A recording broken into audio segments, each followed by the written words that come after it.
Magandang umaga, kumusta po? Narito po ulit ang update natin para sa lagay ng ating panahon.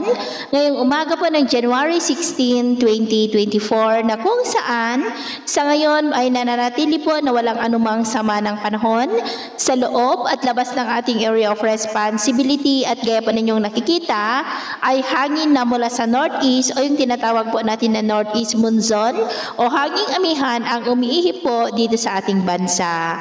At sa ating long range forecast, wala pa naman pong bagyo na nakikita na tatawid dito sa ating bansa for the next 5 to 7 days. Pero may isang banta ng bagyo bago matapos ang buwan na ito. At ang unang bagyo ngayong taon ay tatawagin po yan sa local name po na bagyong Aghon. At base po sa tropical cyclone threat potential ng Pag-asa, ay may isang banta nga po ng bagyo ngayong buwan na ito at ang development nito ang ating babantayan kung matutuloy po yan o hindi. At sa lagay ng ating panahon, ngayong madaling araw ay maayos pa rin ang panahon sa malaking bahagi ng ating bansa pero may tsansa pa rin ng mga isolated rains dito po sa ilang bahagi ng Cagayan, Apayao, Mountain Province, Isabela, Nueva Ecija, Infanta, Quezon, Camarines Sur, Oriental Mindoro, Eastern Samar, Bacolod, Sulu Archipelago, Northern Mindanao, Caraga at Davao Region. At mamaya ay sisikat ang araw sa malaking bahagi ng ating bansa pero may tsansa pa rin ng maulap na kalangitan with isolated rain sa ilang bahagi ng Cagayan, Kalinga, Mountain Province, Isabela, Nueva Ecija, Quezon, Camarines Norte,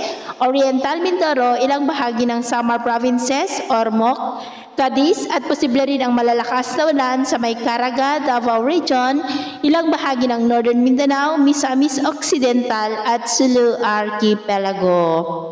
At mamayang hapon po, mas maraming lugar na sa ating bansa, lalo na sa Mindanao, ang makakaranas ng mga isolated rains. Kaya mag-ingat po tayo sa posibleng banta ng mga pagbaha at pagguho ng lupa. At sa atin naman pong mga baybayin, dahil po sa malakas na amihan, ay maalon po sa may extreme northern Luzon seaboard. Silangang baybayin po ng ating bansa mula silangan ng Luzon, Visayas at Mindanao at maging po sa mga seaboard ng Ilocos Norte ng mga alon po posibleng aabot hanggang po sa 2 to 3.5 meters height. Iwasan muna natin ang papalaot. Diyan po sa mga may kulay pula para mas makaiwas sa mga sakunang pangkaragatan.